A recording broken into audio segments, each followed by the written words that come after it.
بسم اللہ الرحمن الرحیم۔ السلام علیکم ورحمۃ اللہ وبرکاتہ۔ کیا غم اور صدمے کا اظہار رضا بالقضاء کے منافی ہے؟ یعنی اللہ تعالیٰ کے فیصلے کی رضامندی کے منافی ہے؟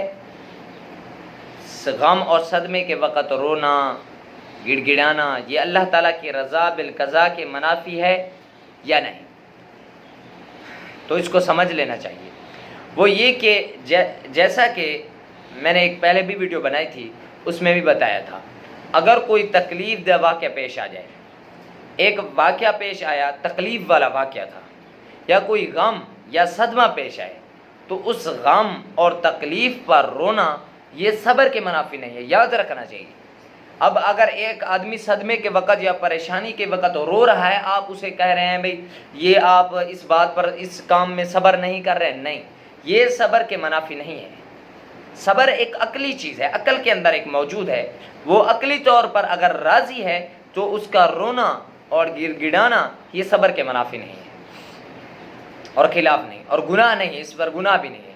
اب سوال یہ اسی پر ایک سوال پیدا ہوتا ہے کہ ایک طرف تو آپ یہ کہہ رہے ہیں کہ غم اور صدمہ کرنا اور اس کا اظہار کرنا جائز ہے اور رونا بھی جائز ہے، اور دوسری طرف آپ یہ کہہ رہے ہیں کہ اللہ تعالیٰ کے فیصلے پر راضی رہنا چاہیے، یعنی اللہ تعالیٰ کے فیصلے پر بغیر چوں چاں کیے سوال کیے اس پر راضی رہنا چاہیے، اور دوسری طرف یہ کہہ رہے ہیں کہ اس پر رونا بھی نہیں چاہیے۔ یہ دونوں چیزیں کیسے جمع ہو سکتی ہیں؟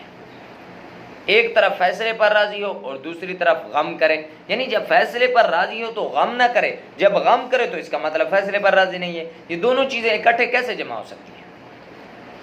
اس کو خوب اچھی طرح سے سمجھ لینا چاہیے کہ غم اور صدمے کا اظہار الگ چیز ہے۔ غم کے وقت صدمے کا اظہار یہ الگ چیز ہے، اور اللہ تعالیٰ کے فیصلے پر راضی ہونا الگ چیز ہے۔ اس لیے کہ اللہ تعالیٰ کے فیصلے پر راضی ہونے کا مطلب یہ ہے کہ اللہ تعالیٰ کا فیصلہ عین حکمت پر مبنی ہے، اس کے اندر کوئی نہ کوئی حکمت ہے، یہ رضا ہے، اور ہمیں اس کی حکمت معلوم نہیں۔ چونکہ ہمیں اس کی حکمت معلوم نہیں، اس لیے ہمیں اس کی وجہ سے اس دل کو تکلیف پہنچ رہی ہے، اور دل کو تکلیف پہنچنے کی وجہ سے غم اور صدمہ بھی ہے، اور اس غم اور صدمے کی وجہ سے ہم رو رہے ہیں۔ تو ہمیں حکمت معلوم نہیں ہے، لیکن ہم رضا بالقضاء کے منکر نہیں ہیں، رضا بالقضاء پائی جا رہی ہے، اور اس غم اور صدمے کی وجہ سے ہم رو رہے ہیں، اور آنکھوں سے آنسو بھی جاری ہیں، لیکن ساتھ ساتھ یہ جانتے ہیں کہ اللہ تعالیٰ نے جو فیصلہ کیا ہے وہ برحق ہے، جو فیصلہ کیا ہے وہ برحق ہے اور حکمت پر مبنی ہے، لہذا رضا سے مراد رضا عقلی ہے، عقل والی رضا مراد ہے۔